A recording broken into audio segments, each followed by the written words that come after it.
আসসালামু আলাইকুম।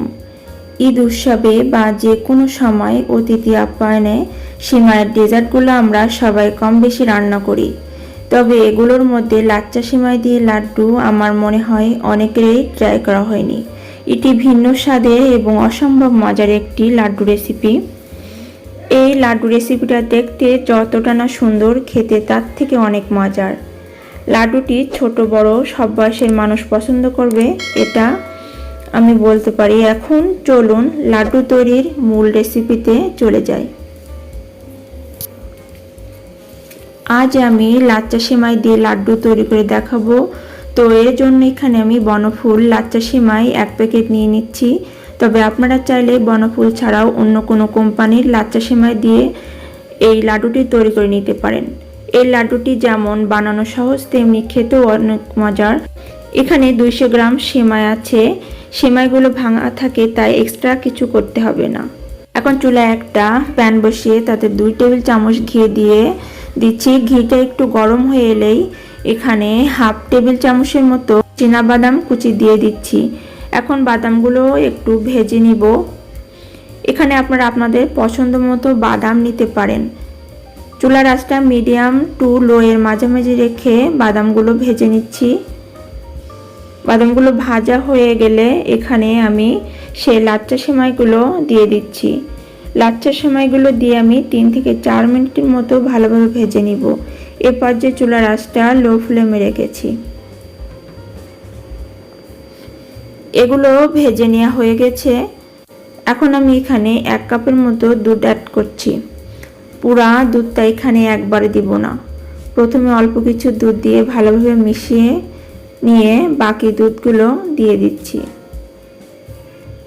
খুব ভালোভাবে মিশিয়ে নিচ্ছি। তো এগুলো খুব ভালো করে মিশিয়ে নেওয়া হয়ে গেলে এখানে হাফ কাপের মতো চিনি অ্যাড করছি। চিনিটা আপনাদের স্বাদ অনুযায়ী কম বেশি করে নেবেন। চিনি দেওয়ার পরে এর থেকে কিছুটা পানি ছাড়বে, আর সেই পানি দিয়েই সেমাইগুলো ভালোভাবে সিদ্ধ হয়ে যাবে। দিয়ে দিচ্ছি সামান্য পরিমাণে একটু লবণ, হাফ চা চামচ এলাচের গুঁড়া। মিষ্টিতে লবণ দিলে তার টেস্টটা অনেকটাই বেড়ে যায়। লবণটা দিয়ে ভালো করে মিশিয়ে নিচ্ছি। চিনির পানিটা যখন অনেকটাই শুকিয়ে যাবে এবং সিমাইটা সেদ্ধ হয়ে আসবে, তখন 2 টেবিল চামচের মতো গুঁড়া দুধ অ্যাড করছি। গুঁড়া দুধ দেওয়ার পরে আবারও ভালো করে মিশিয়ে নিচ্ছি। গুঁড়া দুধটা অ্যাড করলে লাড্ডুর স্বাদটা অনেকটাই বেড়ে যায়। সিমাই থেকে কিন্তু পানিগুলো অনেকটা শুকিয়ে গেছে। এখন এই পর্যায়ে এসে আমি 1 টেবিল চামচের মতো ঘি দিয়ে দিচ্ছি। ঘিটা দিয়ে আবারও একটু ভালোভাবে মিশিয়ে নিচ্ছি। আজকে রেসিপিটা যদি ভালো লেগে থাকে তবে আমার চ্যানেলটিকে সাবস্ক্রাইব করে পাশে বেল আইকনটিকে কিন্তু অবশ্যই প্রেস করে দিবেন। তাহলে যখনই আমি নতুন কোনো রেসিপি দেব সবার আগে আপনাদের কাছে নোটিফিকেশন পৌঁছে যাবে। তো এটা হয়ে গিয়েছে। এখন এখান থেকে অল্প কিছু লাচ্চা সেমাই উঠিয়ে নিচ্ছি। অল্প পরিমাণে উঠিয়ে বেশি পরিমাণটাতে একটু অরেঞ্জ ফুড কালার অ্যাড করে দিচ্ছি। এটি পুরোটাই অপশনাল, আপনারা চাইলে না দিতেও পারেন।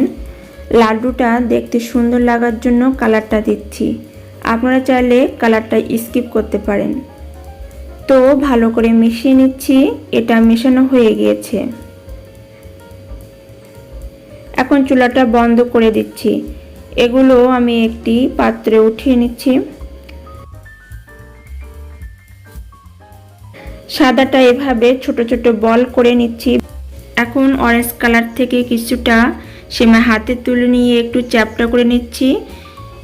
এবার সাদা সেমাইয়ের বল থেকে একটা তুলে নিয়ে এর মাঝ বরাবর দিয়ে আবারও কমলা কালার সেমাই দিয়ে লাড্ডুটা কভার করে নিচ্ছি। এভাবে হাতে নিয়ে চেপে চেপে গোল শেপ দিতে হবে। একটি লাড্ডু হয়ে গেছে। তবে আমি লাড্ডুটি আরও একটু দেখতে ভালো লাগার জন্য গুঁড়া দুধের উপরে গড়িয়ে নিচ্ছি। আপনারা চাইলে গুঁড়া দুধের পরিবর্তে ড্রাই কোকোনাটও দিতে পারেন। আমার একটি লাড্ডু হয়ে গেছে। একইভাবে আমি বাকি লাড্ডুগুলো তৈরি করে নিচ্ছি। লাড্ডু বানানো কিন্তু খুবই সহজ।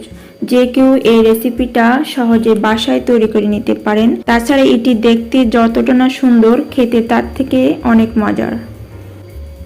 ঈদ আয়োজনে বা যে কোনো সময় অতিথি আপ্যায়নে ভিন্ন স্বাদের এই লাচ্চা সেমাইয়ের লাড্ডুটি আপনারা বাসায় তৈরি করে নিতে পারেন। দেখবেন সব বয়সের মানুষেরা এটা খুবই পছন্দ করবে। আমার সবগুলো লাড্ডু তৈরি হয়ে গেছে। আপনারা যারা কখনোই এইভাবে লাড্ডু তৈরি করে খাননি তারা অবশ্যই বাসায় একবার তৈরি করে খেয়ে দেখবেন। আশা করি আপনাদের ভালো লাগবে। যদি ভিডিওটি ভালো লেগে থাকে ভিডিওটিতে একটি লাইক দিবেন এবং ভিডিওটি আপনাদের ফ্রেন্ডস এবং ফ্যামিলির সাথে শেয়ার করবেন। আজকের মতো বিদায় নিচ্ছি। আপনারা সবাই ভালো থাকবেন, সুস্থ থাকবেন। আল্লাহ হাফেজ।